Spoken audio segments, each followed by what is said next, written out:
Aujourd'hui, on continue notre ascension du boulevard Saint-Laurent. DJ Org a encore plein de lieux intéressants à nous montrer.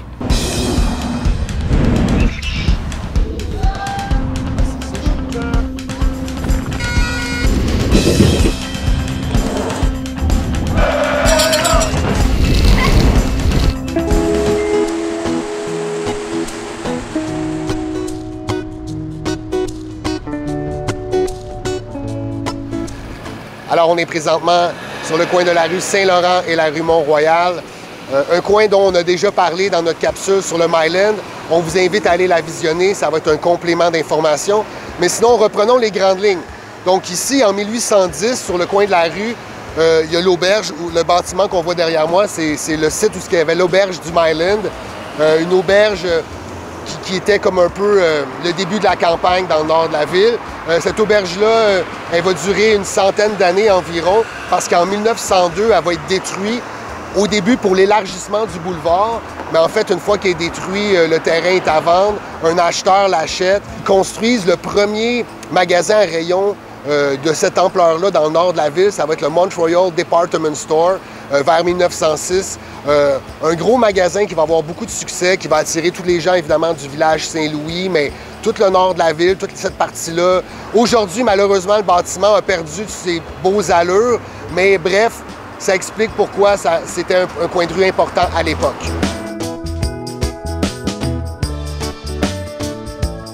OK, donc on est toujours à proximité du coin de rue Saint-Laurent-Mont-Royal.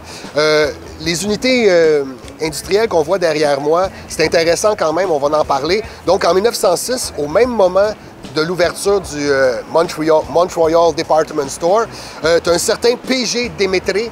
Ça, c'est un grec. On ne sait pas si c'est le même que les manteaux de cuir, mais bref, P.G. Démétré achète le lot derrière moi. C'est un lot total. Il fait entre Clark, Saint-Laurent, un bon bout. Lui achète ça. Dans un premier temps, il va construire en 1915 le Démétré Building qu'on voit là. C'est le building qu'on voit de la rue Saint-Laurent. C'est un gros building industriel avec des manufactures, fabriques de linge et tout. C'était pas mal ça qu'il y avait dans le coin à l'époque. Et puis, après ça, il flaire la bonne astuce parce que, dans le fond, comme je vous ai dit, le Mont-Royal Department Store attire beaucoup d'activités. Il décide de construire un théâtre juste ici à côté. Donc, c'est le théâtre Belmont, en fait, le cinéma Belmont. Une œuvre d'architecture. On n'a pas de photos extérieures, mais l'intérieur, on a quelques photos. C'est un certain Guido Nincheri qui fait les peintures. Lui, c'est un peintre qui est habitué de faire des églises d'habitude. Ils font 12 fresques qui représentent les 12 heures des films. Bref, un grand cinéma. Ça va rester un grand cinéma pendant quelques années. Après ça, bon, un cinéma plus de répertoire. À un moment donné, il va perdre un peu de son prestige. Puis finalement, en 1959, il va être démoli pour faire place à l'immeuble industriel qu'on a derrière nous.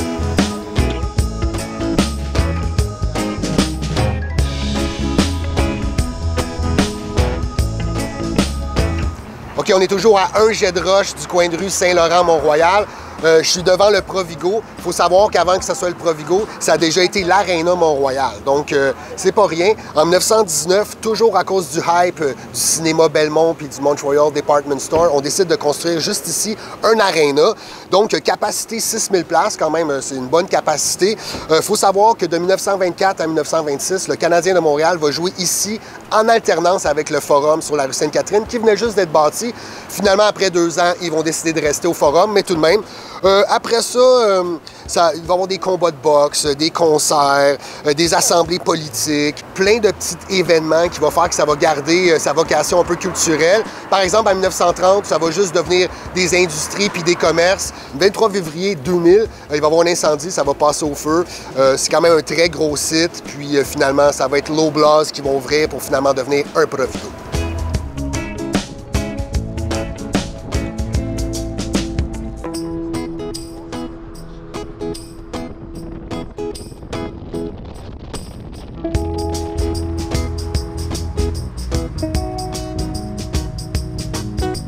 Puis on est présentement au parc La Haye, au coin de Saint-Joseph et Saint-Laurent. Un magnifique endroit, très beau parc avec une magnifique église. On en a déjà parlé dans la capsule du Myland, c'était le cœur du village du Myland. Mais pour comprendre la dynamique, il faut savoir que dès 1857, donc bien avant l'incorporation du village, la famille Beaubien possède les terres ici, puis veulent les faire fructifier. Sauf qu'on est loin On est loin du village Saint-Louis qui est plus dans l'est. On est loin de Saint-Jean-Baptiste. Donc, pour stimuler la demande, ils font une association avec Monseigneur, je ne vais pas me tromper, le Monseigneur Bourget. Les deux ensemble, ils ont des intérêts communs. Pierre Beaubien, lui, il veut fructifier la valeur des terres dans le secteur. Et puis, Monseigneur Bourget, lui, il veut du pouvoir au sein de l'Église. Donc, ensemble, Pierre Beaubien donne les terrains ici à Monseigneur Bourget. Et puis, Monseigneur Bourget, dans le deal, lui, il doit aller chercher auprès du clergé une paroisse bien à eux. Donc, l'association fonctionne. Ils vont faire une première église ici qui va être agrandie à la fin des années 1800. Bref, c'est à ce moment-là que ça va vraiment devenir le cœur du village du Myland. Mais tout ça aura commencé par une petite tour de passe-passe entre la famille Beaubien et le clergé.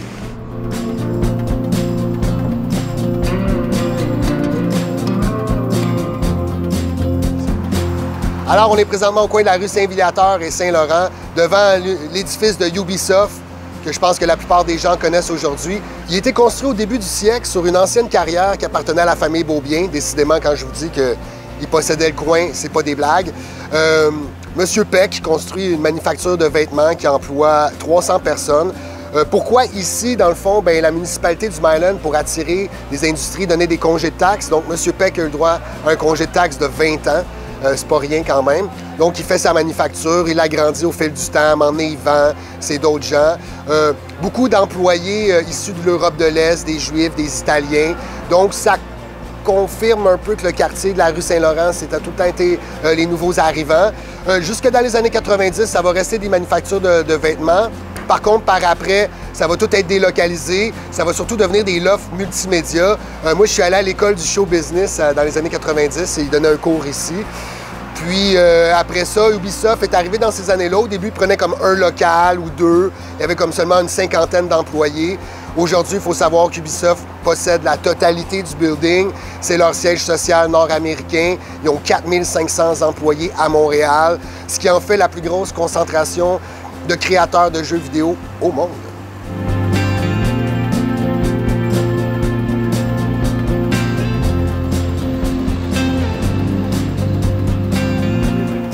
Alors, on est au coin de la rue Bernard et du boulevard Saint-Laurent, dans un coin de la Maine qui n'est pas très intéressant. Par contre, en 1876, Curé Labelle fait faire son chemin de fer qui passe juste ici à côté. On fait la gare du Myland à un coin de rue et du jour au lendemain, ce bout de campagne vierge devient urbanisé, c'est vite dire. Dès l'époque, Télésphore Hogg construit l'hôtel de la gare sur le terrain vague derrière moi. Un petit bâtiment en bois qui a l'air d'un saloon du Far West, très, très modeste. L'hôtel de la gare s'inscrivait dans plusieurs gares du CP avaient leurs grands hôtels, genre Château-Frontenac, Château-Laurier. Bien, ici, c'était l'hôtel de la gare de Télésphore. Ça va être fréquenté par les Pieds Noirs, des rudes bagarreurs qui se tenaient dans les mines environnantes. Si vous voulez en savoir plus, on en a parlé dans notre capsule sur le coteau Saint-Louis. Pas longtemps après, maintenant, où il y a le million de tapis et tuiles, il y a un stade de boxe qui se déploie avec des bleachers en bois, puis beaucoup de gens qui viennent fréquenter. Ça devient un endroit très fréquenté, tout le temps que la gare est là. Après ça, la gare, dans 1930, elle va être déménagée où est-ce que la gare du Parc aujourd'hui. Donc, à partir de ce moment-là, ça perd de son intérêt, ça devient un quartier malfamé, des industries, des gens qui se tiennent. En fait, c'est plus l'hôtel de la gare, ça devient la taverne de la gare. Après ça, la brasserie de la gare. Jusque dans les années 80, où ça va être une maison de chambre de vieux alcooliques dans un quartier vraiment miséreux. Finalement, ça va passer au feu en 86. Et le terrain vague qu'on voit, les Montréalais l'ont oublié, mais ça a déjà été l'hôtel de la gare.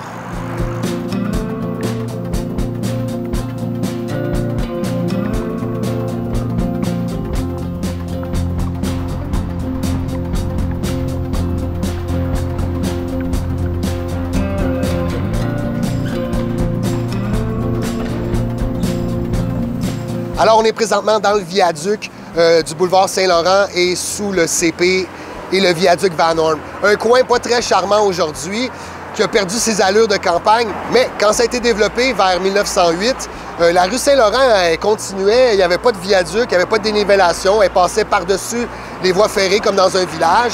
Et puis, ça faisait en sorte que quand un train passait, ça bloquait la rue principale comme dans un village. C'était très irritant. Donc, la petite municipalité du Myland, qui sait qu'il va être annexé à Montréal, c'est une question de temps, avait une vieille promesse que le maire avait faite. il avait promis qu'on ferait le viaduc sous la voie ferrée. Donc, pour honorer sa promesse, il engage Wilfrid Duquette, un contracteur qui, lui, creuse le tunnel. Ça coûte plus cher, c'est plus long. Finalement, ça se fait après la fusion. Bref, finalement, M. Duquette, qui possédait un commerce juste ici, juste au coin de rue, se retrouve du jour au lendemain que son commerce n'a plus d'accès direct à la rue. C'est comme des escaliers, la business n'est pas bonne. Il essaie de vendre son lot, 50 000 $ en disant que ça va valoir 1 million. Personne n'embarque là-dedans. Finalement, M. Duquette décide lui-même de bâtir l'entrepôt qu'on voit derrière nous, qui est un immense bâtiment en briques, pas de fenêtres. Je pense que les gens l'aiment, les gens l'ont adopté, c'est devenu un landmark du Myland, tellement qu'en 2013, les promoteurs essaient d'en faire des condos, puis Héritage Montréal dit « Non, non, non, ça c'est important, ça fait partie du paysage. » Et depuis ce temps, c'est toujours là, toujours des entrepôts.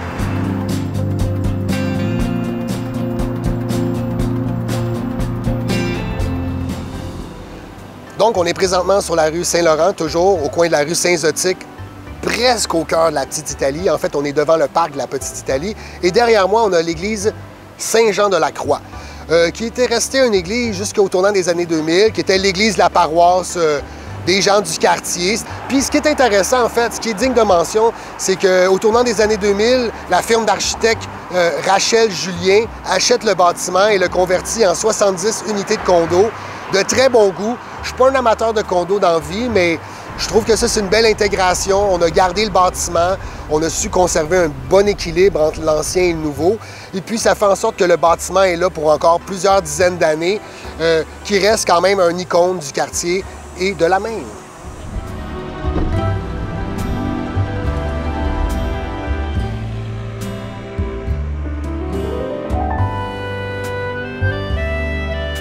Alors, on est toujours sur le boulevard Saint-Laurent, en plein cœur de la Petite Italie, au coin de la rue Dante ou Dante.